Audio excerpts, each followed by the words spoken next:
사랑의 하나님, 오늘도 우리에게 새로운 날을 허락하여 주시고 또 그 하루를 하나님께 예배하며 시작하게 하시니 참 감사합니다. 우리의 예배는 받아주시고 우리에게 생명의 말씀도 허락하여 주옵소서. 또한 하나님께서 내게 주시는 그 말씀 가운데 하나님께서 내게 주시는 소망을 발견하게 하시고 그 소망을 붙들고 이 힘겨운 삶을 포기하지 않고 살아가게 하여 주옵소서. 또한 그 하나님께서 주신 말씀이 나를 살리는 생명의 떡이 됨을 경험케 하여 주옵소서. 사랑 많으신 예수님의 이름으로 기도합니다. 아멘. 찬송가 336장 함께 찬양하시겠습니다.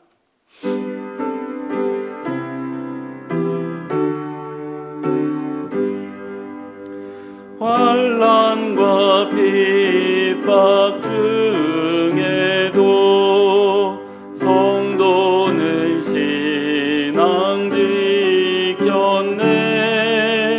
이 신앙 생각할 때에 기쁨이 충만하도다.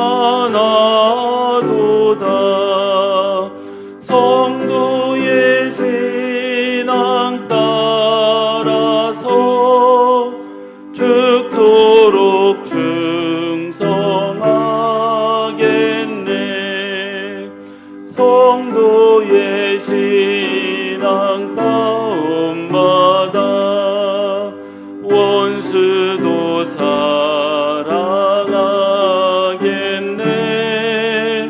인자한 언어 행실로 이 신앙 전파리라. 성도의 신앙 따라서 죽도록 충성하겠네.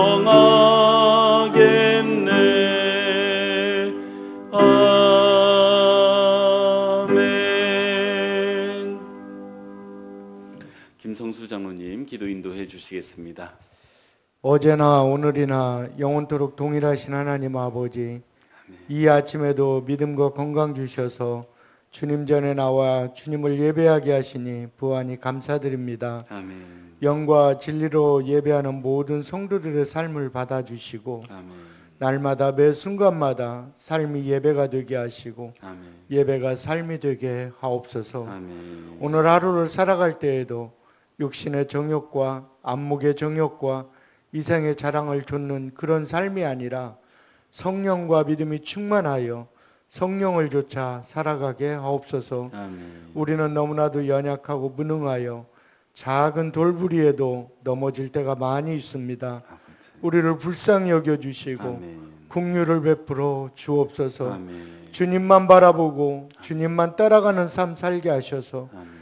주님이 삶의 목적이요 삶의 이유이게 하옵소서. 아멘. 온 세대의 영적 회복과 부흥을 보게 하시니 감사드립니다. 아멘. 이후로도 온 세대에 더 큰 부흥의 불길이 일어나게 하셔서 영화로부터 어르신에 이르기까지 말씀과 기도로 거룩하게 하시고 아멘. 가정과 자녀들이 변화되어 세상 속에서 빛을 비추며 맛을 내며 선한 영향력을 끼치게 하옵소서. 아멘. 새롭게 등록하는 성도들이 말씀으로 뿌리 내리고 성장하여 열매 맺는 성숙한 그리스도인이 되는 역사가 많아지게 하옵소서. 아멘. 교육부서의 여름 성경학교와 수련회가 시작되었고 해외 선교팀도 어제 캄보디아와 말레이시아로 출발했습니다. 모든 일정들 가운데 은혜를 베풀어 주셔서 아멘. 순조롭게 하시고 아멘. 참여하는 모든 이들이 살아계신 하나님을 만나며 하나님의 영광을 온 땅에 선포하여 하나님 나라가 확장되는 역사가 있게 하여 주옵소서. 아멘. 사람을 창조하시고 가장 잘 아시는 하나님 아버지, 건강이 좋지 않아 치료 중에 있는 성도님들이 있습니다.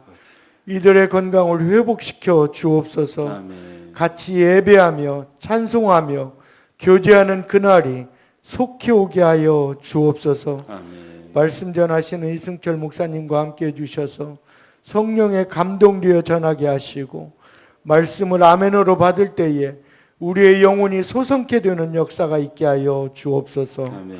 우리 주 예수 그리스도의 이름으로 기도 올려옵나이다. 아멘. 아멘. 오늘 함께 살필 하나님의 말씀은 예레미야 37장 11절에서 21절의 말씀입니다. 한 절씩 교독하시고 마지막 절은 합독하겠습니다.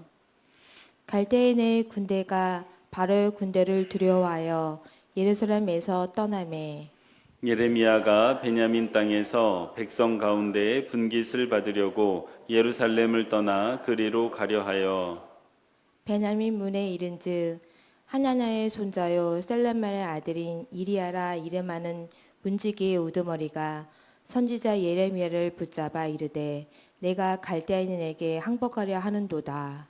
예레미야가 이르되 거짓이다. 나는 갈대아인에게 항복하려 하지 아니하노라.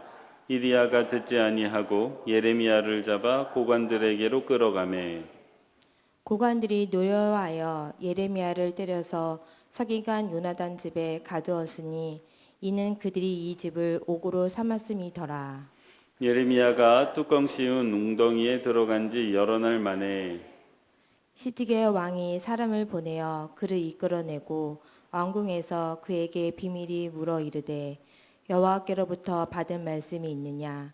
예레미야가 대답하여 있나이다. 또 이르되 왕이 바벨론의 왕의 손에 넘겨지리이다. 예레미야가 다시 시드기야 왕에게 이르되 내가 왕에게나 왕의 신하에게나 이 백성에게 무슨 죄를 범하였기에 나를 옥에 가두었나이까.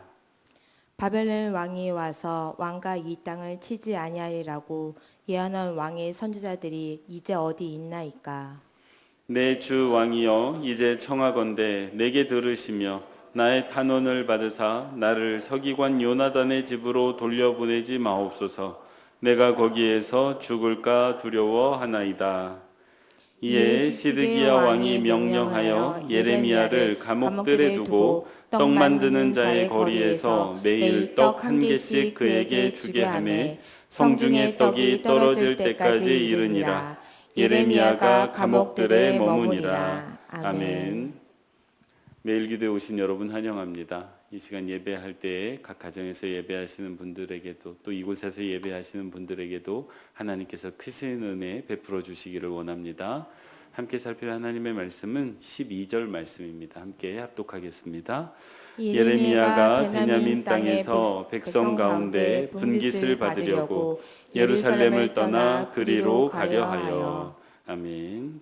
첫 번째 기도 제목입니다. 힘든 상황에서도 하나님께서 주신 소망의 말씀을 기억하며 그 말씀을 따라 살아가는 성도 되게 하옵소서. 다시요. 같이 한번 읽겠습니다. 힘든 상황에서도 하나님께서 주신 소망의 말씀을 기억하며 그 말씀을 따라 살아가는 성도 되게 하옵소서. 아멘.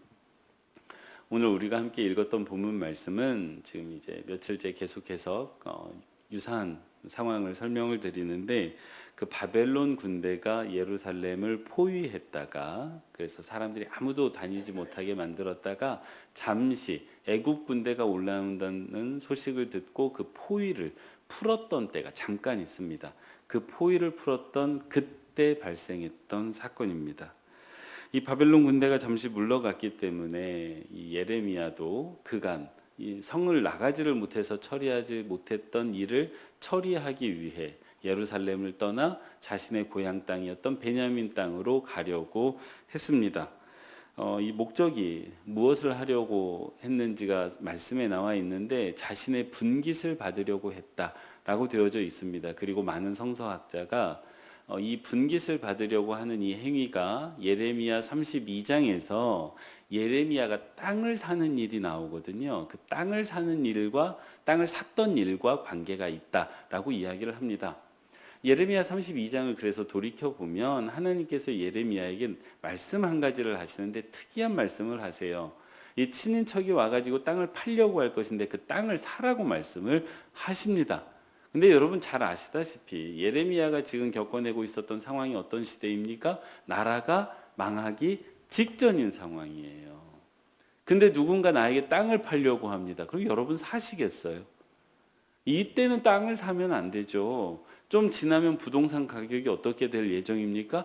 폭락하는 게 이게 누구의 눈에나 보이는 상황이에요.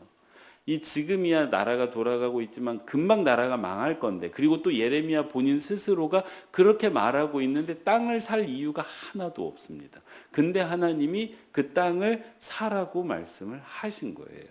그래서 그 말씀을 따라서 은 17세계를 주고 그 땅을 삽니다. 왜 사라고 하셨을까요?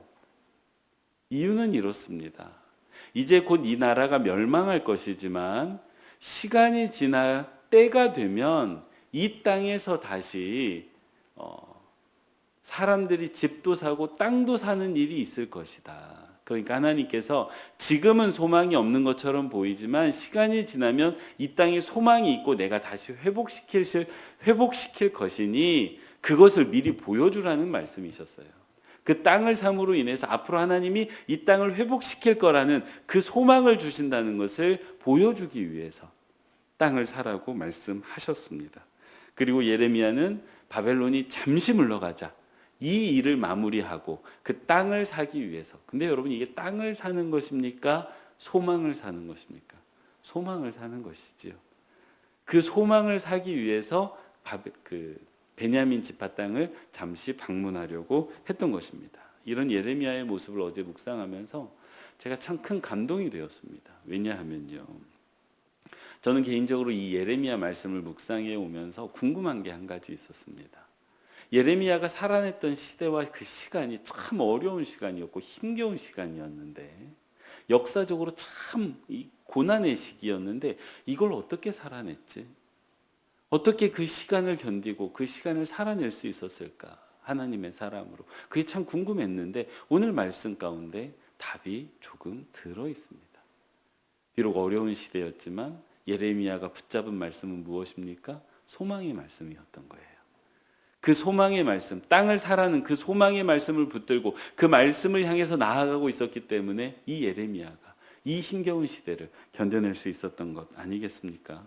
사랑하는 성도 여러분, 예레미야는 잘 알고 있었습니다. 이 유다 땅이 곧 망할 거라는 거, 예루살렘이 곧 망할 거라는 걸 잘 알고 있었습니다. 근데 한 가지를 더 알고 있었던 거예요. 이게 끝이 아니라는 것. 하나님께서 분명히 이 땅을 회복시킬 시간이 있다는 것을 분명히 믿었고 그 소망을 가지고 있었던 사람입니다.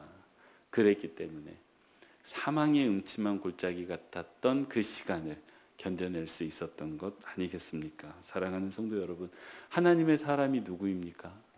하나님의 사람은요, 이처럼 하나님께서 내게 주시는 그 소망의 말씀, 그 약속의 말씀을 붙들고 앞으로 나아가는 사람인 것을 꼭 기억하시는 저와 여러분 되시기 바랍니다. 성경에 나오는 모든 사람이 그랬어요. 하나님의 사람이라고 불리는 사람들은 하나도 예외 없이 그랬습니다. 아브라함 보십시오. 하나님께서 내게 주신 그 소망의 말씀을 붙잡았기 때문에 고향 땅을 떠나서 가나안 땅으로 내려갔습니다. 모세와 이스라엘은 어떻습니까? 그들이 애굽을 떠나서 40년 광야길을 걸어갈 수 있었던 이유는 하나입니다. 어떤 증표가 있었기 때문이 아니에요. 하나님께서 확실한 증거를 주셨기 때문이 아니에요. 그냥 소망의 말씀, 약속의 말씀을 주셨기 때문에 그걸 붙들고 나아갔던 것입니다.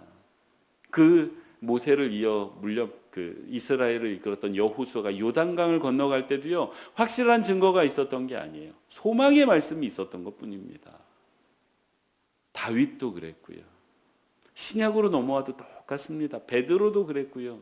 야고보도 그랬고요. 스데반도 그랬고요. 바울도 그랬습니다. 뭔가 확실한 증표가 있어가지고 수십 년을 여행을 다니면서 복음을 전했던 게 아니에요. 약속의 말씀, 내게 주신 그 생명의 말씀, 그거 붙잡았기 때문에 그 어려운 가운데서도 계속해서 앞으로 나아갔던 것 아니겠습니까? 부디 바라기는 이런 예레미야처럼, 그리고 성경에 나오는 수많은 하나님의 사람들처럼 내 삶 가운데 힘겹고 어려운 시간이 있지만 소망의 말씀을 붙들고 그 시간을 견뎌내실 뿐만 아니라 앞으로 나아가시는 모든 성도님들 되시기 바랍니다. 이 병상에 계시는 분들이 계세요. 그것도 조금 아픈 게 아니라 아주 중한 질병 가운데 지금 병상에 계시는 분이 계십니다. 그 시간을 어떻게 견뎌낼 수 있을까요? 저도 우리 성도님에게, 그렇게 계시는 성도님을 찾아갈 때에는 용기가 필요하고요, 저도 결단이 필요합니다. 그리고 나를 붙잡아줄 소망의 말씀이 필요해요. 왜냐하면 제가 봐도 어렵거든요. 암과 같은 중한 질병에 걸려서 치료받고 계시는 성도님이 계십니다. 해결되기를 바라는 마음으로 오랜 시간 인내하고 계시는 분이 계세요. 이제나 끝나나 저제나 끝내나. 경제적인 어려움은 쉽게 해결되지 않습니다. 자녀 때문에 기도하고 자녀 때문에 아파하면서 하나님 언제까지 기도해야 됩니까? 라고 기도하시는 분이 많이 계시지요. 소망의 말씀을 붙들고 이 길을 걸어가시기를 소원합니다. 소망이 없으면 걸어갈 수 없기 때문이에요. 예레미야가 바벨론 군대가 포위하고 있는 상황 가운데서도 땅을 사러 갔던 것처럼 그 소망을 가지고 있었던 것처럼 비록 내가 처한 상황이 바벨론 군대가 포위하고 있는 것 같은 상황일지라도 하나님께서 내게 땅을 사라고 하셨으니 그 땅을 사러 가겠노라고 예루살렘을 떠나는 그 소망의 사람이 되시는 모든 성도님들 되시기 바랍니다. 이어 살필 말씀은 17절 말씀입니다. 함께 합독하도록 하겠습니다. 시드기야 왕이 사람을 보내어 그를 이끌어내고 왕궁에서 그에게 비밀이 물어 이르되 여호와께로부터 받은 말씀이 있느냐? 예레미야가 대답하되 있나이다. 또 이르되 왕이 바벨론의 왕의 손에 넘겨지리이다. 아멘. 두 번째 기도 제목입니다. 하나님의 사람은 말씀으로 곤란해지기도 하지만 결국 말씀 때문에 살게 된다는 것을 깨닫는 성도 되게 하옵소서. 다시요, 같이 한번 읽겠습니다. 하나님의 사람은 말씀으로 곤란해지기도 하지만 결국 말씀 때문에 살게 된다는 것을 깨닫는 성도 되게 하옵소서. 아멘. 오늘 우리가 함께 읽었던 본문에서 예레미야는 위기에 빠지게 됩니다. 고향의 산 땅, 그 하나님께서 살아 하신 그 땅을 받기 위해서 예루살렘 성을 나가던 예레미야는 문지기에게 붙잡히게 됩니다. 그리고 문지기가 이렇게 의심합니다. 너 예루살렘 왜 나가려고 해? 이 예레미야가 설명을 했겠죠. 근데 이 문지기가 믿지를 않습니다. 그러면서 하는 말이 뭐냐면 너 지금 바벨론에게 항복하러 가지. 그렇게 말하면서 이 아니라고 아무리 해명해도 믿지 않고 예레미야를 잡아다가 고관들에게 보내게 되고 고관들은 예레미야를 감옥에 이렇게 넣게 됩니다. 여러분 이거 그냥 예레미야가 잡혀서 감옥에 갇혔다 이 정도로 느껴지시는데요. 이게 전쟁 상황이잖아요. 바벨론과 대치하고 있는 상황이잖아요. 근데 바벨론에게 항복하러 간다는 누명이긴 하지만 죄명을 받았잖아요. 무슨 죄입니까? 간첩죄예요. 이 간첩죄입니다. 너 지금 적군을 이롭게 하려고 가지. 너 지금까지 바벨론 군대와 소통해 왔지. 그래서 감옥에 가둔 거예요. 이 동서고금 뭐 옛날이나 지금이나를 막론하고 가장 무서운 죄 중에 하나가 간첩죄입니다. 지금 그 간첩죄로 예레미야가 지금 감옥에 갇힌 것인데 왜 갇히게 됐습니까? 왜 이런 오해를 받고 있습니까? 하나님의 말씀 때문이에요. 예레미야가 진짜 바벨론과 내통했던 게 아니고 바벨론에게 항복하려 했던 게 아닙니다. 실제로 예루살렘이 망한 뒤에 바벨론이 굉장한 호의를 가지고 예레미야에게 선택하라고 합니다. 예루살렘에 남을 건지 우리를 따라 바벨론으로 갈 건지. 지금까지 바벨론에 유리한 이야기를 해왔기 때문에 바벨론을 따라가면 그래도 조금은 편하게 살 수 있었어요. 예레미야는. 근데 안 갑니다. 예루살렘에 남아요. 결국 예루살렘에 남았다가 험한 꼴을 당하고 애굽에 끌려가서 애굽에서 죽게 되거든요. 근데 왜 이런 예레미야인데 왜 이런 오해를 받게 됩니까? 말씀 때문이에요. 그가 전했던 말씀 때문입니다. 하나님께서 그 바벨론에게 항복하라는 말씀을 전하라고 하니까 그거에 순종해서 그 말씀을 계속 전했더니 너 바벨론 간첩이지 라는 오해를 받게 된 것입니다. 그러다가 결국 그 감옥에서 죽을 고비도 넘기게 돼요. 오늘 말씀을 보면 이 감옥이 그냥 보통 감옥이 아니에요. 땅을 이렇게 팔고 위에를 막아놓은 감옥이에요. 굉장히 답답합니다. 그리고 말씀을 보면 먹을 것도 주지 않았고 그 안에서 그 구덩이 안에서 예레미야가 극심한 죽음의 공포를 느꼈다는 게 드러납니다. 그런데 그렇게 감옥에 갇혀 있던 이 예레미야를 꺼내준 사람이 있습니까? 누구입니까? 시드기야 왕입니다. 시드기야 왕이 하루는 이 예레미야를 아주 비밀히 그 구덩이에서 끄집어내서 불렀습니다. 그래서 묻습니다. 혹시 하나님께서 너에게 주신 말씀이 있느냐? 이 묵상해 보면 시드기야가 참 안쓰럽습니다. 이 불안한 거예요. 이제 나라가 곧 망할 것 같은데 왕이지 않습니까? 내가 살아남지 못할 것 같은데 이 불안한 마음이 이 질문 하나에 다 녹아 있습니다. 어떻게 될 것 같으냐? 하나님이 뭐라고 말씀해 주신 게 있느냐? 혹시 하나님이 구원해 주시겠다고 하지는 않으셨느냐? 그렇게 묻고 있습니다. 시드기야가 왜 예레미야를 꺼내 주었습니까? 여러분, 말씀 때문입니다. 말씀이 궁금했기 때문에, 그 예레미야에게 하나님의 말씀이 있다는 것을 알았기 때문에 말씀 때문에 예레미야를 건져주고 있습니다. 여러분 느껴지십니까? 예레미야가 왜 죽을 고비를 처했습니까? 왜 죽을 위험에 처했습니까? 말씀 때문입니다. 근데 역설적으로 왜 예레미야가 또 살게 됩니까? 말씀 때문입니다. 부디 바라기는 말씀 때문에 곤란해졌지만 그 말씀 때문에 예레미야가 다시 살게 되었음을 꼭 기억하시는 저와 여러분 되시기 바랍니다.